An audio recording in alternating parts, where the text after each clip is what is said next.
So let's go into the next and to see what we have. We have the speaking strategy.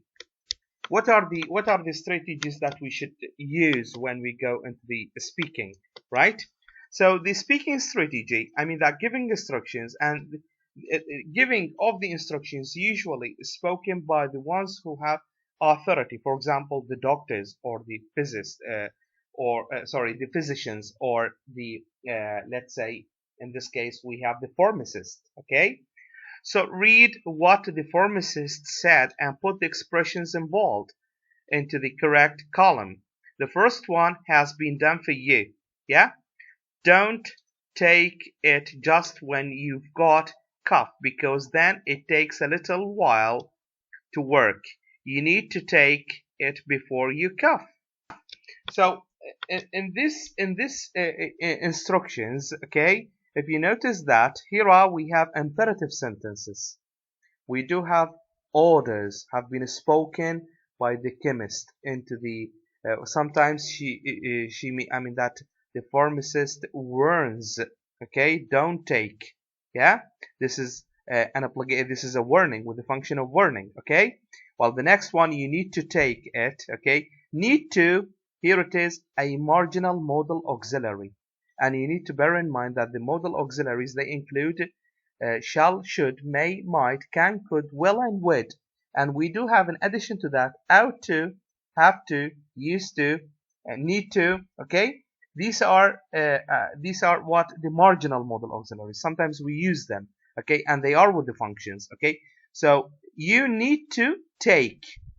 So the stress is on this word. Okay, you should take paracetamol for your headache. Another obligation sentence, another obligatory one. Okay, take 2 of those every 4 hours. Okay, we do have a column, what to do and what not to do. What to do and what not to do. If we notice that what to do from that conversation, for example, we have you need to take. You need to take. Yeah, and the next one, you must take. You must take. Okay, the next one, you should take.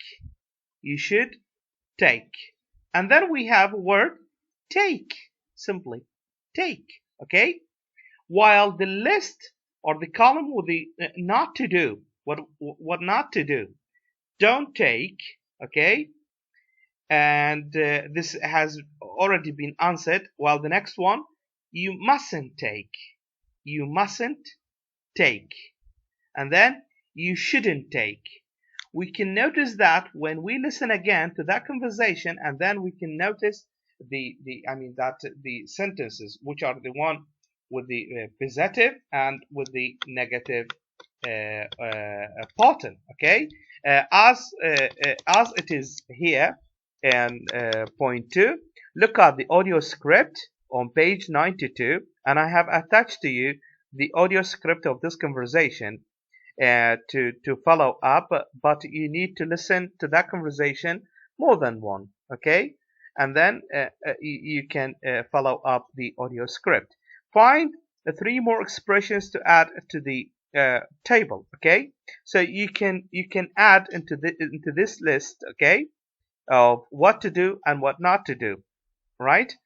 We do have a smart sound smart, but before that, there is a point in here that should be mentioned for the unit 2. Okay, let's listen to the audio script. The audio clip 44. Recording 44.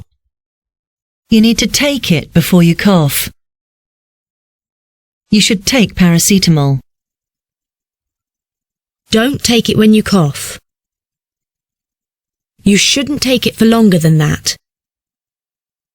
You mustn't take more than that. Notice these sentences, okay? You should take paracetamol, right? And don't take it when you cough. You shouldn't take it for longer than that. And you mustn't take more than that, okay?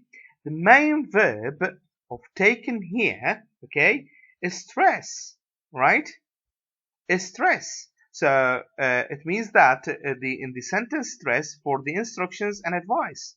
So sometimes we stress, okay, in order to draw the attention and to show or sometimes at least to emphasize, right, a speech, right? So you need to take, right? The stress is over the word of take, right? The verb, the main verb. You should take paracetamol. Again, this has been stressed as well. Don't take it. Don't take it. Right? The stress is on the word don't. Right? And the next one, you shouldn't take. You shouldn't. Right? The stress is on the word of shouldn't. Right? Take for longer than that. You mustn't take more than that. Again, the stress is on the word mustn't, right? The main verb, as I said, is stressed in a positive sentences, right? While the negative ones, don't, shouldn't, and mustn't, these words have been stressed in a negative sentences. If you like to know the pattern of each sentence and the word stress for these sentences.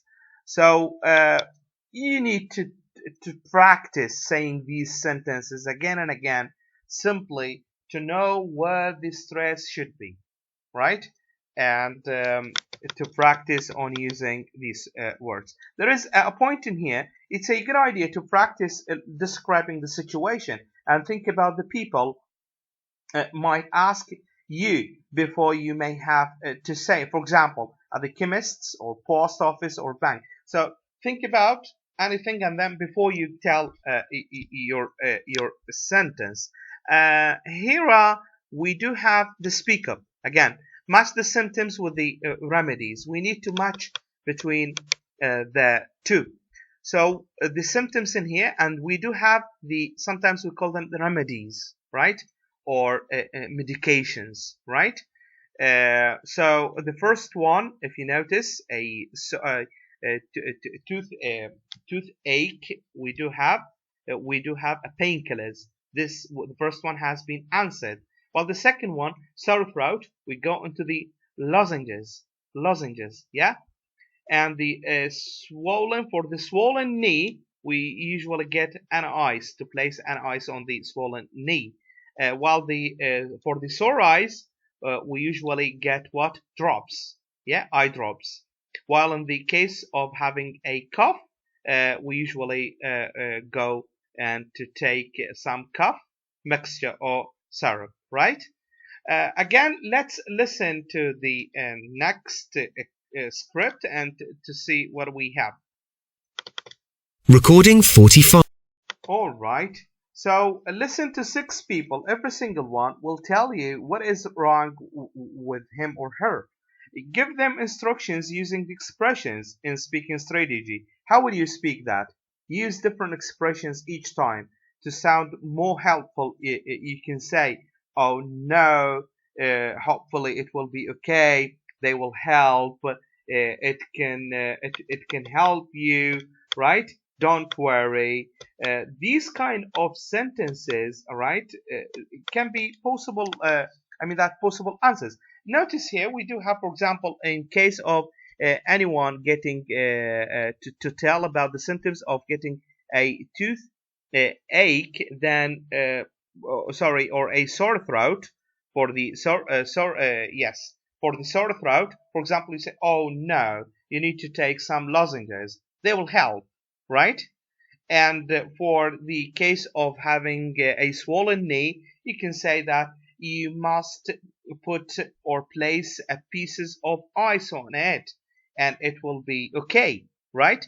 While in the case of having, let's say, a sore eyes, uh, let's say in this case, don't stay late, right? Don't work more than harder than ever, and then put some drops, right? Squeeze 1 drop or 2 drops in each eye, right? In your eyes, and they will hopefully be all right. Okay. While in the case of a headache, you should take, for example, some painkillers, or you can get a paracetamol. Then you're going to be okay. Cough. In the case of anyone having a cough, you should, for example, don't drink cold cold drinks, okay? Or you should take some cough mixture, and it will be okay. Right, these kind of instructions that the pharmacists use when any patient comes to tell about these kind of things. Let's see, listening and home remedies. When people are feeling well, they'll sometimes use home remedies. Some of the people don't prefer the medications or drugs. So what is the alternative way? What are the things they usually use? For example, we have in this case for here we need to mix or to match between the picture between the words and the picture, right? The first one, we do have honey. Well, in the garlic, you know that this is for C, and Chinese radish, radish. This one, yeah, like a carrot, right? And then we have a herbal tea. This one, a herbal tea. And then we have lemon, yeah, lemon for E, right? Let's listen to the three people. One of them from Saudi Arabia, and the second from Japan, while the third one from Brazil. And they talk about the home remedies they usually do, they usually take when they do have any symptoms. Okay, listen. Okay, we can tell that usually in the case of Ali, right? We may have they focus on the chamomile, right? And this is babunaj, right? We call them. This is a local name for that, right? So we do have a lemon, yeah, and in the second case of the person from Japan, okay, we have a Chinese radish, right? Along with what? Along with honey. So we need to place the ticks in here. Honey and Chinese radish. While the one from Brazil, Anna, okay, they usually get a water along with garlic, okay? Garlic is very important, and they put the garlic in the water, and they drink it, okay? So in this case, we can listen and then to place the tick, right? Listen again and put one word in each gap. We need to fill in these gaps with the words, okay? So listen again, please, to 46. Recording 46. In Saudi Arabia, what you do if you have the flu is you drink babunaj. It's a kind of hot drink. It's made with chamomile, which is a herb.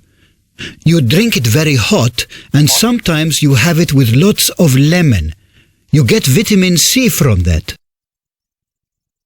In Japan, if you have a sore throat, we use daikon, Chinese radish. It's a bit like a large white carrot. We grind the Chinese radish and put honey on it and leave it for a while. Then we wait until the juice comes out, and then we drink it. In Brazil, if you're not well, you've got a cold or flu or something like that, well, garlic is really important. You have a glass of water and you put a little garlic in it and mix it together. Every half hour, you drink 2 or 3 spoonfuls of the liquid. I don't know if it works, but we try it. Okay,